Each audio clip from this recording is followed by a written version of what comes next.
अगर आप प्रॉपर्टी के अंदर इन्वेस्टमेंट के लिए देख रहे हैं तो आज की वीडियो आपके लिए बहुत इंपॉर्टेंट है, क्योंकि इन्वेस्टमेंट अपने आप में बहुत सारे फैक्टर्स को कंसिडर करने के बाद किया जाता है। लोग अक्सर ही गलती करते हैं, गए प्रॉपर्टी देखी, दिल को पसंद आई तो प्रॉपर्टी खरीद ली। प्रॉपर्टी खरीदने का ये तरीका हो सकता है, लेकिन प्रॉपर्टी इन्वेस्टमेंट का ये तरीका नहीं है। तो आज मैं आपको वो इन्वेस्टमेंट की अपॉर्चुनिटीज़ बताऊंगा जो इस मार्केट में भी आपको रिटर्न दे सकती है।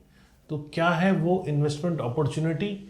ये हमें तब समझ में आती है जब हम प्लान को स्टडी करते हैं, गवर्नमेंट किस पे वर्क कर रही है इसको स्टडी करते हैं, गवर्नमेंट की पॉलिसीज़ को स्टडी करते हैं, तब हमें समझ में आता है कि इन्वेस्टमेंट के लिए कहाँ अपॉर्चुनिटी है। तो आज के वीडियो में, इसी वीडियो में मैं आपको वो इन्वेस्टमेंट की अपॉर्चुनिटी बताऊंगा जहाँ गवर्नमेंट अपकमिंग कुछ नया प्लान कर रही है। तो चलिए इस वीडियो को देखते हैं। और हाँ, अगर वीडियो पसंद आए तो लाइक, कमेंट, शेयर करना ना भूलें।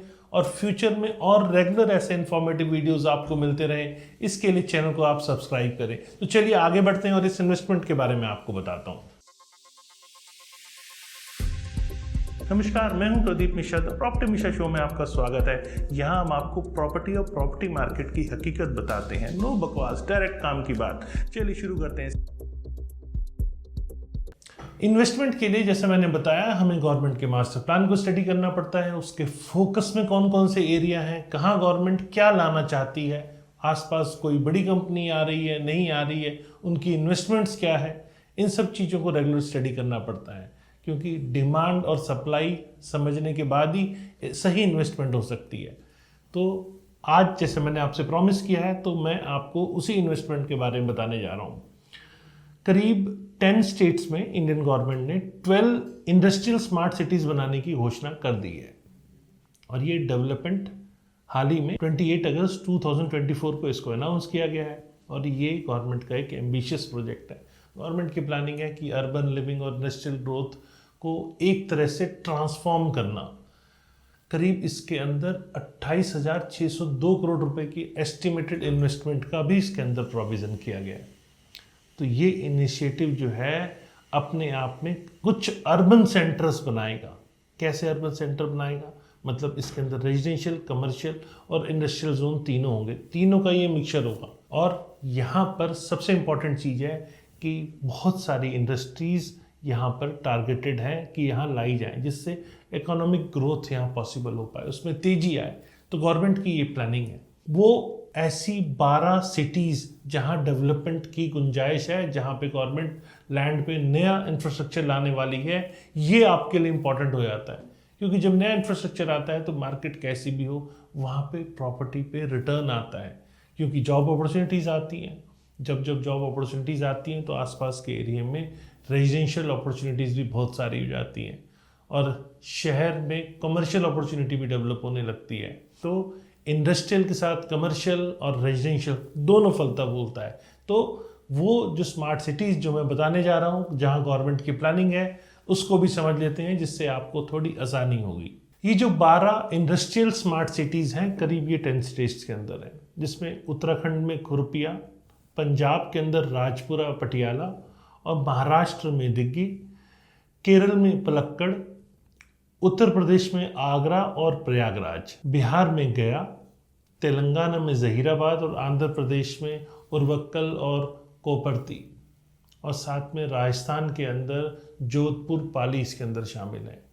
इसका जो ओवरऑल जियोग्राफिक डिस्ट्रीब्यूशन है वो ये है कि अलग अलग हिस्सों में बैलेंस डेवलपमेंट इंश्योर हो सके, इसीलिए गवर्नमेंट ने इसको थोड़ा सा स्प्रेड आउट किया है, अलग अलग स्टेट्स के अंदर किया है।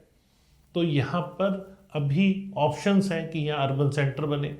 और मेन गवर्नमेंट का मोटिव ये भी है, जहाँ बहुत ज़्यादा डेवलपमेंट हो चुकी है वहाँ गवर्नमेंट प्रेशर भी कम करे और नए ग्रोथ हब बनाए।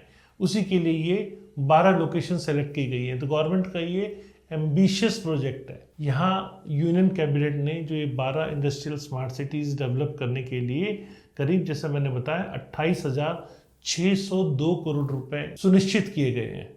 अब 26,800 करोड़ रुपए लगने हैं, ये तो आपको समझ में आ गया। लेकिन इसके एडिशन में स्टेट्स ने करीब 11,000 करोड़ की लैंड कॉस्ट भी यहाँ दी है।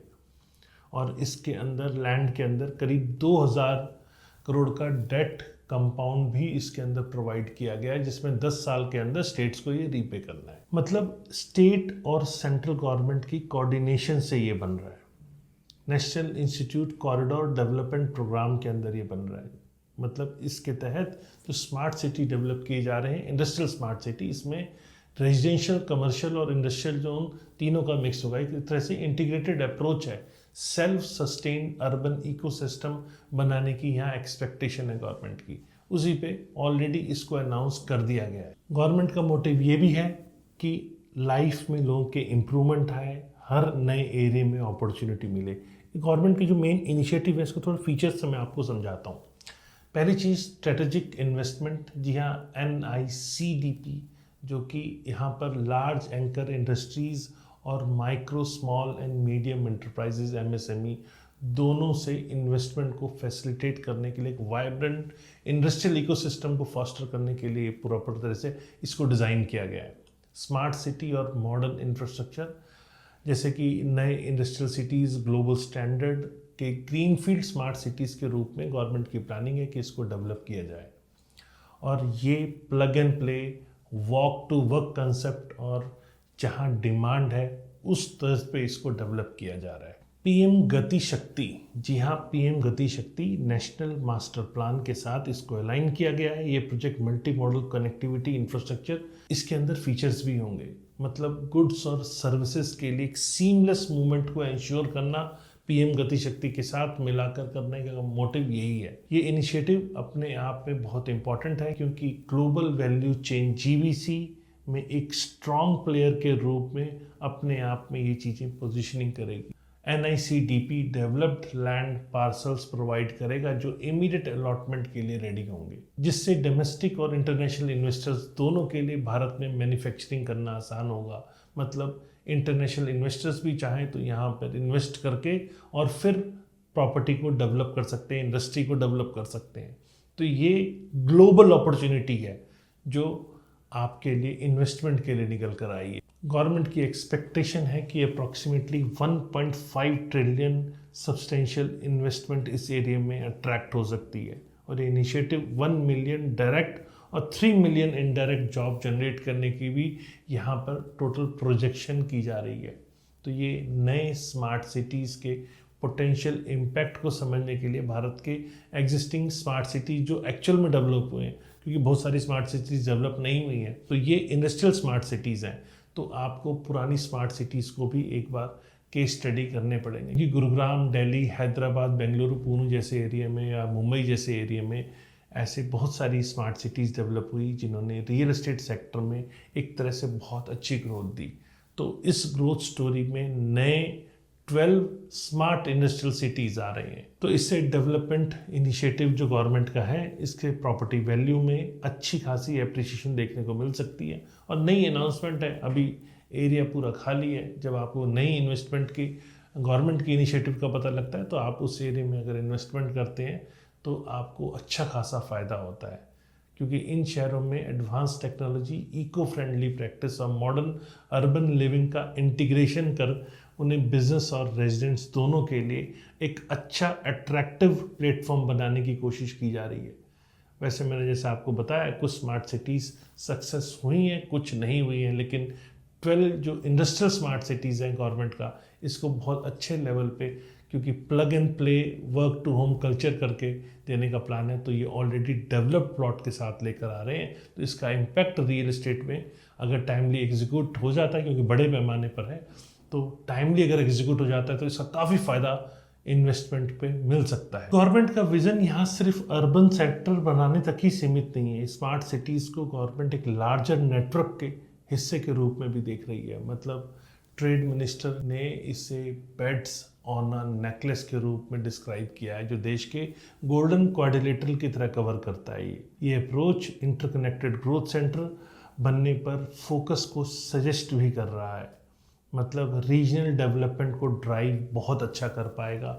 इस तरह की अप्रोच मुझे लगता है गवर्नमेंट का ये इनिशिएटिव काफ़ी अच्छा है, इंटरेस्टिंग है और इनकरेजिंग भी है। स्विट्ज़रलैंड और सिंगापुर जैसे देशों ने पहले ही इन इंडस्ट्रियल स्मार्ट सिटी पर कोलैबोरेट करने में इंटरेस्ट एक्सप्रेस किया है। यहाँ इंटरनेशनल एनवायरनमेंट एडिशनल एक्सपर्टीज और इन्वेस्टमेंट यहाँ ला सकती है, इन प्रोजेक्ट्स के पोटेंशियल को और बूस्ट कर सकती है। रियल एस्टेट सेक्टर में डेवलपमेंट अपॉर्चुनिटी और चैलेंजेस दोनों इसमें दिखते हैं। एक तरफ से अर्बन सेंटर और साथ में रेजिडेंशियल और कमर्शियल प्रॉपर्टी दोनों के लिए डिमांड यहाँ प्रॉपर दिखती है। अब आने वाले टाइम में एक तरह से बहुत अच्छी ग्रोथ का पोटेंशियल है।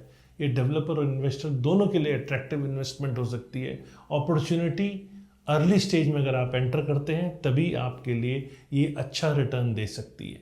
वैसे आपकी जानकारी के लिए बता दूं कि जब आप इन्वेस्टमेंट करने जाते हैं तो आसपास की और बहुत सारे फैक्टर्स आपको स्टडी करने पड़ते हैं, क्योंकि ग्रोथ का पोटेंशियल अच्छा है, नो डाउट। इन्वेस्टर और डेवलपर यहाँ अच्छे खासे अप्रिशिएशन भी ले सकते हैं, नए प्रोजेक्ट भी लॉन्च कर सकते हैं, लेकिन कहीं ना कहीं कुछ ना कुछ रिस्क भी रहता है, क्योंकि इन शहरों की सक्सेस जहाँ जहाँ ये निकल रहे हैं, नई सिटीज़ आ रही हैं, वहाँ आसपास की सक्सेस क्या है, कौन कौन से और फैक्टर्स हैं जो इस एरिया की सक्सेस के लिए डिपेंड करते हैं।